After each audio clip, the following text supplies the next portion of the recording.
जय श्री राम। मानस चर्चा। हनुमान रावण संवाद। आप सब जानते हैं कि जब मेघनाद ने हनुमान जी को अशोक वाटिका से बंदी बनाकर रावण के समक्ष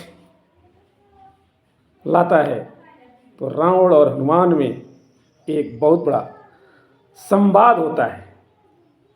रावण सीधे हनुमान जी से पूछता है, कै लंकेश कवंते कीसा, के केवल घाले हुवन खीसा, कीधों श्रवण श्रेष्ठ नहीं मोहि, देखो अति असंख्य सटतो आदि वार्तालाप होती है। उसी बीच रावण को अपनी विद्वता पर घमंड था ही। हनुमान जी से प्रश्न कर उठता है, क्यों रे बंदर, तू भी कुछ शास्त्रज्ञ लगता है, पंडित लगता है, बता मेरी वाणी में कोई गलती है, अलंकार वगैरह कोई छूट गया क्या? हनुमान जी कहे, देखो भाई रावण, मैं तुम्हें अलंकार के बारे में क्या बताऊं, लेकिन एक बात मैं तुमसे पूछ सकता हूं। ऐसी बात हनुमान जी ने पूछा जो इस बाल ब्रह्मचारी से पूछने की कोई कल्पना ही नहीं कर सकता कि हनुमान जी भी ऐसा प्रश्न कर सकते हैं क्या। हनुमान जी पूछते हैं, रावण क्या तुम कभी नग्न स्त्री को देखा है? रावण मन ही मन मुस्कुराया, अरे बेवकूफ बंदर, तू मुझसे पूछ रहा है? पता नहीं है? हनुमान जी उसकी आंखों की तरफ देख रहे थे। आंखों आंखों में बात हुई। आंखों से ही रावण ने बताया, अरे बेवकूफ़, मैं तो कितना देखा हूँ, क्या बताऊँ। चलो चलो ठीक है, फिर तो बात समझ में आ गई कि तुमने ये देखा है। अब दूसरा प्रश्न हनुमान जी पूछ उठे, अच्छा ये बताओ, क्या तुमने कभी सभी प्रकार के आभूषणों से युक्त स्त्री को देखा है? रावण का, यार तुम बड़ा बेवकूफ़ सा लग रहा है। सोने की लंका में सभी स्त्रियों के पास हर प्रकार के आभूषण हैं और हमारी तो मंदोदरी सर्वदा आभूषण से लदी रहती है। तू ऐसी बातें कैसे कर रहा है? यार बड़ा रसिक लग रहा है तू। खैर, आंखों आंखों से पुनः बात होती है। समझ गए हनुमान जी, जानते ही हैं इसको तो क्या है, कमी है, देख ही रहा है ये। चलो अब प्रश्न आगे गंभीर आता है। हनुमान जी ज्ञानिनाम अग्रगण्यम है, रावण को निरुत्तर कर देते हैं।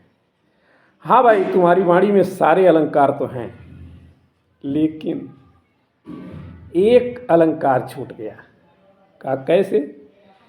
जैसे तुमने अभी बताया कि हमने नग्न स्त्री को देखा, आभूषण युक्त स्त्रियों को देखा, तो यह बताओ कोई एकदम नग्न स्त्री हो और सभी प्रकार के आभूषणों को पहन रखी हो, तो क्या वो मनोरम लगेगी? क्या वो किसी को भी अच्छी लगेगी? रावण मन ही मन शर्मिंदगी से डूब गया। सोचिए, ऐसा कभी नहीं हो सकता है। एक नंगी स्त्री सभी प्रकार के आभूषण को पहनी हो तो भी वह कभी भी शोभा नहीं पा सकती है। क्यों नहीं पाएगी? वसनहीन नहीं सोह सुरारी। सुरारी देवताओं का दुश्मन रावण। सब भूषण भूषित बर नारी।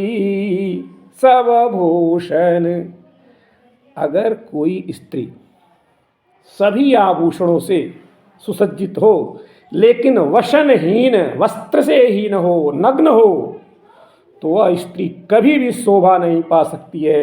वैसे ही रावण, तुम्हारी वाणी सभी अलंकारों से, रसों से, हर प्रकार से युक्त है, लेकिन तुम्हारी वाणी में एक अलंकार नहीं है। वो कौन सा अलंकार नहीं भाई? रावण गरजते हुए दहाड़ते हुए पूछता है। हनुमान जी कहते हैं, राम नाम बिनु गिरा न सोहा, देखो विचारी त्यागो मद मोहा। अपने मद मोह को त्यागो। और अरे दुष्ट, तुम देखो, तुमने जो भी बोला, कह लंकेश कौनते कीसा, के बल गाले बन खीसा। इस प्रकार की जो वार्तालाप तूने किया, इसमें कहीं भी राम नाम नहीं है। अगर कोई कितना ही बात कर ले और उसमें राम नाम नहीं है, तो ऐसी वाणी कभी भी शोभित नहीं हो सकती है, शोभायमान नहीं हो सकती है। ठीक वैसे जैसे कि बस नहीं नहीं, वस्त्र से हीन कोई भी स्त्री चाहे कितना ही प्रकार के आभूषणों को धारण कर ली हो, वह सुशोभित नहीं हो सकती है। यही नहीं, हमारी जहाँ तक मान्यता है और मेरा जहाँ तक मानना है कि संसार में कोई ऐसा नाम नहीं है जिसमें राम नहीं है। संसार में कोई नाम नहीं जिसमें राम नहीं। हम किसी भी नाम को उठा के देख लें, अगर पुरुषवाचक है, स्त्रीवाचक है तो सीता देख लें, तो उसमें राम के अंदर आने वाले हिंदी के वर्ण, चाहे वह नाम किसी भी भाषा में हो, र, आ, म और अ, ये वर्ण अवश्य आएंगे। तो यहाँ यह भी बात सिद्ध होती है कि राम नाम बिनु गिरा न सोहा, देखो विचार त्यागु मद मोहा।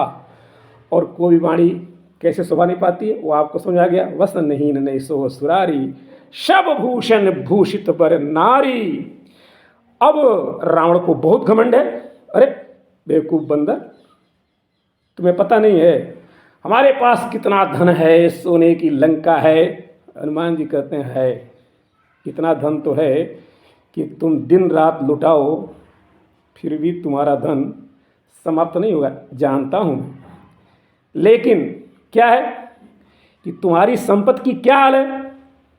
राम विमुख संपत्ति प्रभुताई। कैसे? तुम अगर दोनों हाथ उठाओ तो भी तुम्हारी लंका की स्वर्ण मुद्राएं समाप्त नहीं होंगी। लेकिन अगर प्रभु श्री राम विमुख हो गए तो क्या होगा? तुम्हारी ये सारे जितने भी धन संपदाएं हैं वह रेत बन जाएंगी। और जैसे रेत हाथ में नहीं टिकता है, वैसे ही तुम्हारी सारी संपदा नष्ट हो जाएगी। जाई रही पाई बिनु पाई, राम विमुख संपत्ति प्रभुताई। जाई रही पाई बिनु पाई। इस प्रकार जब राम के बारे में हनुमान जी कहते हैं ललकार कर, रावण वास्तव में एकदम मूक हो जाता है, उसके मुंह से वाणी नहीं निकलती है। और यह बात स्वयं सिद्ध होती है कि राम नाम बिनु गिरा न सोहा, देखो विचारी त्यागु मद मोहा। देखो विचारी त्यागु मद मोहा, राम नाम बिनु गिरा न सोहा। बिना राम नाम की कोई भी वाणी, कोई भी कविता, कोई भी साहित्य, कोई भी कर्म, कोई भी धर्म शोभा नहीं पा सकता है, इसमें कोई संदेह नहीं है। ऐसे सर्वत्र व्याप्त होने वाले प्रभु श्री राम से प्रार्थना है कि वह समस्त मानव जीवन का कल्याण करें। जय श्री राम, जय हनुमान।